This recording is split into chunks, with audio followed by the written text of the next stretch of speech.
first arrived at North Phoenix Baptist Church, I saw that it was in need of revitalization.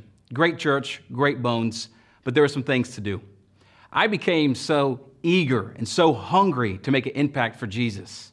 My mind was constantly going. I was moving 100 miles an hour. I would go home after work, and my mind would still be on church. I was unintentionally neglecting my family.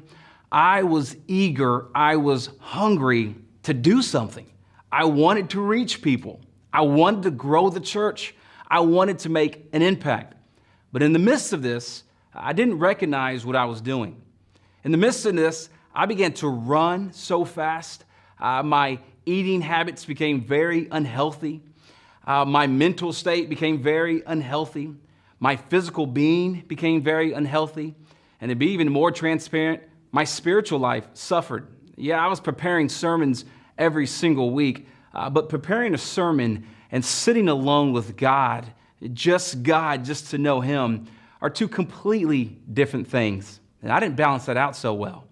And so I found myself running so fast, and it's almost as if I just hit a wall. And I found myself really began to become irritated. I was irritated easily at home, at work. I was frustrated when things didn't go well. I was disappointed all of the time. I never felt like it was enough. If the church grew, I wanted to grow more. If people were saved, I wanted more to be saved. If people were baptized, I wanted more to be baptized. And because I never felt like I actually attained the goal, I began to question my calling. I began to think, man, I'm not going where I want to go with this church. Or things aren't responding the way I want them to respond. Or people aren't responding the way I want them to respond. Or there's staff turnover. Or people are talking bad about me. Or the list went on and on and on. And I was pretty discouraged. And thankfully, finally, I did this for 5 entire years. Think about that. 5 years of pretty much non-stop work. That's pretty crazy. That's pretty foolish of me. Recently, I took a 5-year sabbatical for a month. And you know what I did? I left my cell phone back in the state of Arizona, and I went to an entirely different state. I forced myself to rest. I forced myself to rest, to let my mind rest, to let my thoughts rest, to let my body rest. I forced myself to rest. And let me tell you what happened during this time. 3 things happened. Number 1, God began to bring everything up that I've been suppressing. See, over the 5 years, the different criticisms or the staff turnover or the people leaving the church or the things that were said about me or my failures were just suppressed.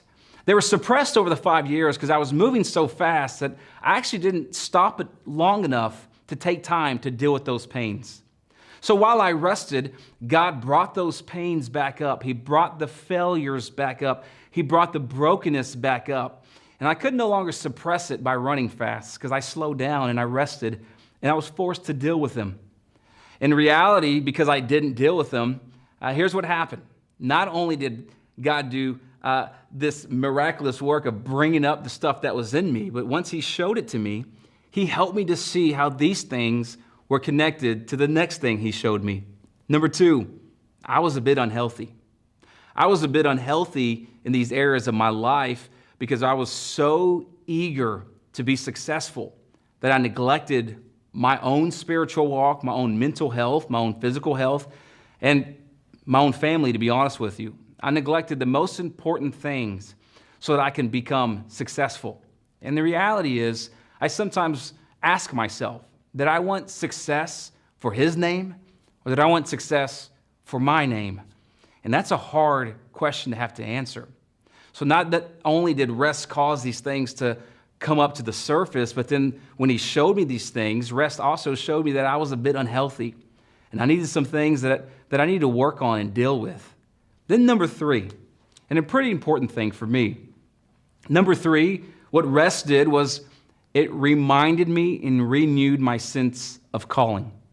As you know, as a pastor, the stats out there for us pastors are absolutely crazy.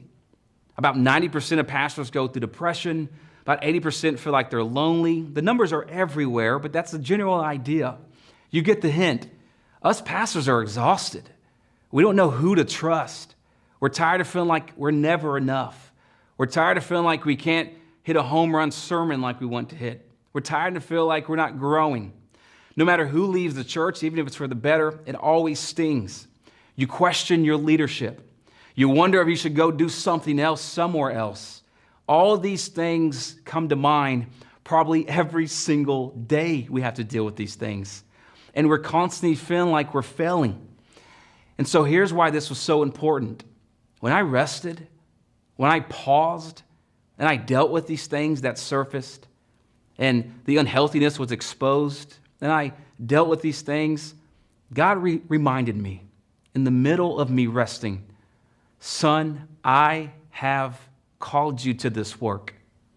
He never promised it's going to be easy.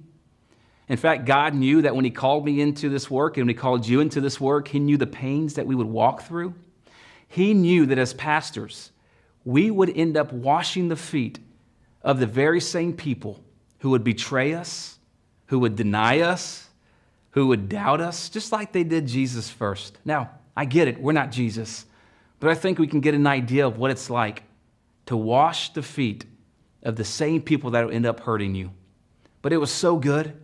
It was so good for me to stop, breathe, and rest, and to be reminded that God has called me to this great task. God, the creator who hung the moon and the stars, is the one that has called us, and he has called you. And I get it, Pastor. It's frustrating, and it's exhausting. But let me encourage you with something. Just like I started, I'll end with rest. Man, I want to encourage you. I don't know when the last time is that you have just rested. Not just take a quick half-day break or even a day break. The truth is it takes about 3 days just to unwind. But when is the last time you have said, I am going to rest, I'm going to leave my email at home, I am going to leave my phone at home, I'm going to focus on my family, I'm going to focus on Jesus, and be reminded of this call? I want to encourage you, if you haven't, please do. Rest, rest, rest. And here's the thing, you don't have to do it once a year. You know you can find rest every day. You can come to the Father and find rest every day. You can find rest for your soul and be reminded that he has called you to this great task and he can do it through you.